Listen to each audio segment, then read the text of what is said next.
मान लो आपकी life normal चल रही है, लेकिन एक दिन आपकी ज़िंदगी एक रोमांटिक मूवी की तरह चलती है और आपको अपना लाइफ पार्टनर भी मिल जाता है। तो आप क्या करोगे? देखते हैं मूवी में इन लोगों ने क्या किया। तो मूवी स्टार्ट होती है न्यू ईयर्स ईव पे, जहाँ पे एक लड़का ग्रिफिन उठता है और आज के दिन को स्पेशल बोल के बहुत एक्साइटेड हो जाता है। और दूसरी तरफ मार्को नाम की लड़की भी यही करती है। वो दोनों आज के दिन बहुत एक्साइटेड होते हैं और अपना डेली रूटीन फॉलो करते हैं और ऑफिस के लिए निकल जाते हैं, जहां हमें पता चलता है कि दोनों के घर का एड्रेस 15 मेपल स्ट्रीट है, पर ग्रिफिन का नॉर्वुड और मार्गो का वेस्टवुड। रास्ते में ग्रिफिन अपनी मॉम से बात करता है, जो उसे आज के दिन के लिए इनकरेज करती है और कुछ टिप्स भी देती है। तब पता चलता है ग्रिफिन के लिए आज का दिन इसलिए इम्पोर्टेंट है क्योंकि वो आज यानी 30 दिसंबर को अपनी गर्लफ्रेंड को प्रपोज करेगा और ये उसका फैमिली ट्रेडिशन है जो 3 जनरेशन से चलता आ रहा है। और दूसरी तरफ मार्गो अपनी मॉम को बताती है कि शायद उसका बॉयफ्रेंड आज उसको प्रपोज करे, लेकिन उसकी मॉम उसे ज़्यादा होप्स ना रखने के लिए बोलती है क्योंकि उसे नहीं पता कि क्या हो।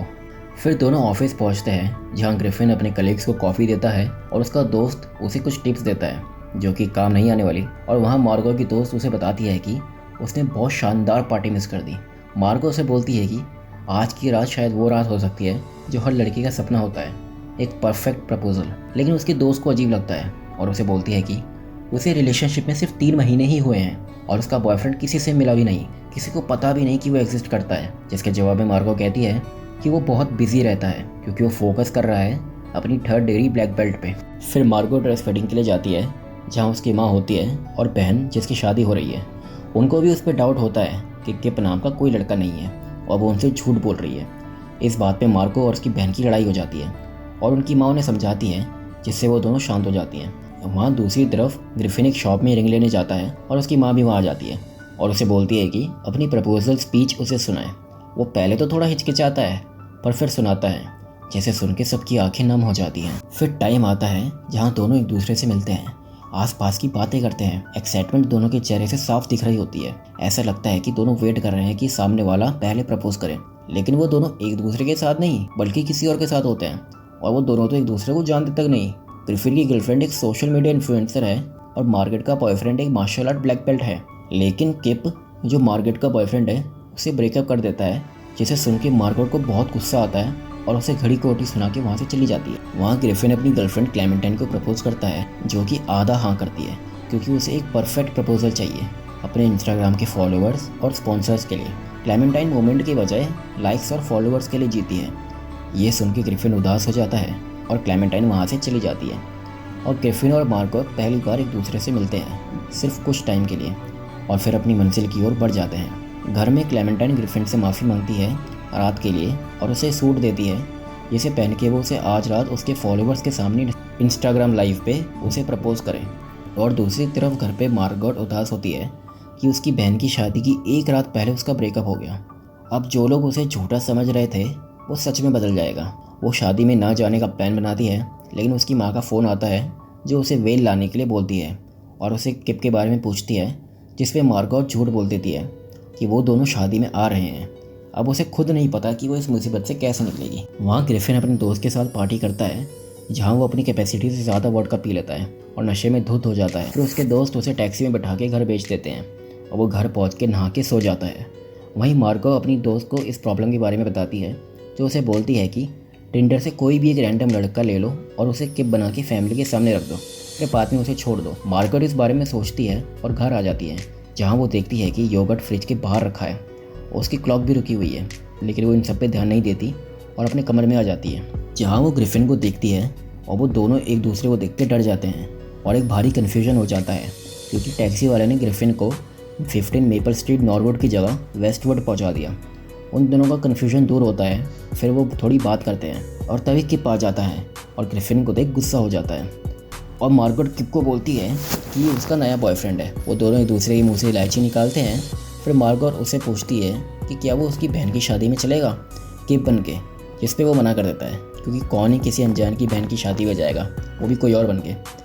लेकिन थोड़ा टाइम लेने के बाद वो मान जाता है और वो दोनों तैयारी करते हैं जाने की, जिस पे मार्गो ग्रिफिन को किप के बारे में बताती है, उसका जॉब, उसकी हॉबी, उसका पैशन, और वो दोनों निकल जाते हैं। रास्ते में वो वेल लेने जाते हैं, पर दुकान बंद होने की वजह से वो पीछे के रास्ते से वेल लेके चले जाते हैं, लेकिन उनकी गाड़ी स्टार्ट नहीं होती तो वो पैदल जाते हैं और कुछ बातें करते हैं, जिसमें उन दोनों को एक दूसरे के बारे में जानने को मिलता है।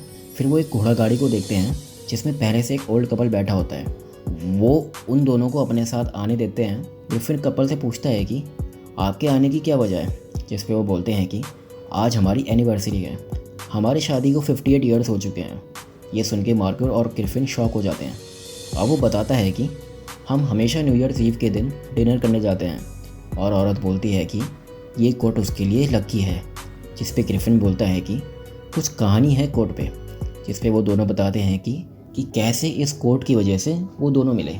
आदमी बोलता है कि जब वो जवान था तो अपने दोस्त के साथ पोर्ट पर जा रहा था, और जैसे ही वो एक पोर्ट पर पहुंचा उसे वहाँ पे एक लड़की दिखी, जिसे देख के उसकी दुनिया थम गई, मानो एक पल भी बहुत लंबा बन गया हो। चिड़ियों की चहक, हवा का ऐसे चलना कि मैं इस पल उस लड़की को देख के खो गया, लेकिन वो वहाँ से चली गई। मैंने उसका पीछा किया लेकिन वो मुझे ना मिली। फिर कुछ दिन बाद में एक मूवी देखने गया, वहाँ पे दूसरी सीट पे वही लड़की आई, पिंक कोट वाली। मूवी के बाद मैंने उसे डेट के लिए पूछा पर उसने मना कर दिया। मैंने उसका फ़ोन नंबर भी मांगा लेकिन उसने देने से इनकार कर दिया और वो वहाँ से चली गई। फिर कुछ दिन बाद मैं अपने दोस्त से मिलने गया एक रेस्टोरेंट में। वहाँ पे मैंने देखा कि वही पिंक कोट एक चेयर पे रखा था और वही लड़की मेरे पीछे थी। तब हम दोनों समझ गए कि यह फेट है जो हमें बार बार मिला रही है। हमने ज़्यादा टाइम बर्बाद नहीं किया और शादी कर ली। और फिर वो दिन है और आज का दिन 58 ईयर्स हो गए, अभी भी हम हैप्पीली मैरिड हैं। फिर वो कपल घोड़ा गाड़ी ग्रिफिन और मार्गरेट को देते हैं और ओल्ड लेडी अपना लकी पिंक कोट भी मार्गरेट को देती है। फिर वो वहाँ से चले जाते हैं और वो दोनों भी वेडिंग के वेन्यू पर पहुँच जाते हैं, जहाँ मार्गरेट उसे उसकी फैमिली और रिश्तेदारों के साथ नॉर्मल बिहेव करने के लिए कहती है और अपनी बहन को वेल देती है, जिसे पहन के वो बहुत खुश होती है। लेकिन लाइट जा रही होती है, लेकिन वो सब थोड़ा घबरा जाते हैं कि शादी के दौरान लाइट ना जाए। वहाँ ग्रिफिन किप बन के मार्गरेट की फैमिली के साथ अच्छे से घुल मिल जाता है। फिर समय आता है वेडिंग का, जहाँ ब्राइड स्टेज पर आ रही होती है पर लाइट चली जाती है, जिसकी वजह से ब्राइड घबरा जाती है। मार्गरेट आइडिया देती है कि कैंडल्स जला सकते हैं, लेकिन वो बिल्डिंग के फायर कोड्स में अलाउ नहीं होता। तो मार्गरेट की आंट किप का नाम लेती है क्योंकि वो एक कॉन्ट्रैक्टर होता है, तो उसे पता होगा कि कैसे हैंडल करना है ऐसी सिचुएशन को। तो वो बोलता है कि कैंडल्स नहीं आ सकती तो क्या, ऑरेंजेस तो आ सकते हैं। फिर वो सबकी मदद से ऑरेंजेस को कैंडल बना के बिल्डिंग को लाइट अप करता है और शादी कंटिन्यू करते हैं। फिर लाइट भी वापस आ जाती है और सब बहुत खुश होते हैं और किप से बहुत इंप्रेस होते हैं। फिर ग्रिफिन को क्लेमेंटाइन का कॉल आता है, जो उसे जल्दी से आने को बोलती है क्योंकि ग्रिफिन ने उसको उसके फॉलोअर्स और स्पॉन्सर के सामने प्रपोज करना है। वो थोड़ा टाइम मांगता है और मार्गरेट की फैमिली के साथ फ़ोटो खिंचवाता है। और फिर मार्गरेट की बहन उन दोनों से पूछती है कि तुम दोनों मिले कैसे। फिर ग्रिफिन किप बन के एक स्पीच देता है जिसमें वो ओल्ड कपल की स्टोरी सुनाता है और बोलता है कि जब मैं तुम्हारे साथ होता हूँ तो मैं एक सुपर हीरो फील करता हूँ और तुम्हारे साथ मुझे सुकून मिलता है। सबके दिल को ये स्पीच छू लेती है।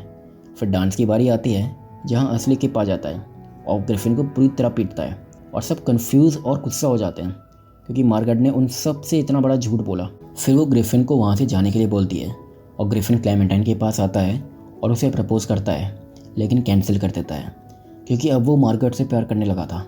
और दूसरी तरफ किप उसकी बहन की शादी पे मार्गरेट को प्रपोज करता है, लेकिन मार्गरेट मना कर देती है और उसे अपनी साइड से भी ब्रेकअप कर लेती है। वहाँ ग्रिफिन घर चले जाता है और मार्गरेट की बहन उसे बोलती है कि अपने दिल की सुनो और उसे पाने के लिए दुनिया से लड़ जाओ। फिर ऐसा ना हो कि तुम बिस्तर पर लेट के पछताओ और सोचो कि टाइम भी था, मौका भी था, काश थोड़ी हिम्मत कर ली होती। फिर मार्गरेट ग्रिफिन के घर आ जाती है और वो दोनों एक दूसरे को देख के बहुत खुश होते हैं और एक दूसरे के मुंह से इलायची भी निकालते हैं कि तभी क्लेमेंटाइन वहाँ आ जाती है और अपनी चीज़ें ग्रिफिन से वापस मांगती है। फिर वो मार्गरेट को बोलती है कि काश तुम दोनों सुबह उठो और तुम्हारे बीच कोई फीलिंग्स ना हो, तुम सोचो कि तुमने बस न्यू ईयर्स ईव पे एक फैंटेसी के लिए ये सब किया और प्यार है ही नहीं। फिर मार्गरेट को भी थोड़ा डाउट होता है कि कहीं वो जल्दबाजी में गलत कदम तो नहीं उठा रही, क्या सच में ऐसा ही तो नहीं। फिर वो वहाँ से चली जाती है और ग्रिफिन उसके पीछे आता है, उसे पूछता है कि क्या हुआ। वो बोलती है कि पता नहीं ये सब सही है या नहीं, या मैं फिर से औरों की ज़िंदगी तो बर्बाद नहीं कर रही। वो बोलता है कि हमारा उस दिन रेस्टोरेंट के बाहर मिलना, फिर मेरा तुम्हारे घर पर आना, तुम्हारे साथ तुम्हारी बहन की शादी पे जाना, हमारा एक साथ वक्त गुजारना, और वो भी तब जब हम एक दूसरे को जानते तक नहीं, हम कुछ ही घंटे पहले मिले हैं, ये फेट नहीं तो क्या है। तो वो आर्ग्यू करती है कि 15 मेपल ड्राइव एड्रेस किसी का भी हो सकता है, जिसमें वो बोलता है कि हाँ किसी का भी हो सकता है, लेकिन मेरा सिर्फ तुम्हारे ही घर में उठना ये फेट नहीं तो क्या है। जब यूनिवर्स तुम्हें कोई गिफ्ट देता है तब तुम ना नहीं कर सकते। जिसमें मार्गरेट सिर्फ उसे हैप्पी न्यू ईयर बोल के वहाँ से चली जाती है।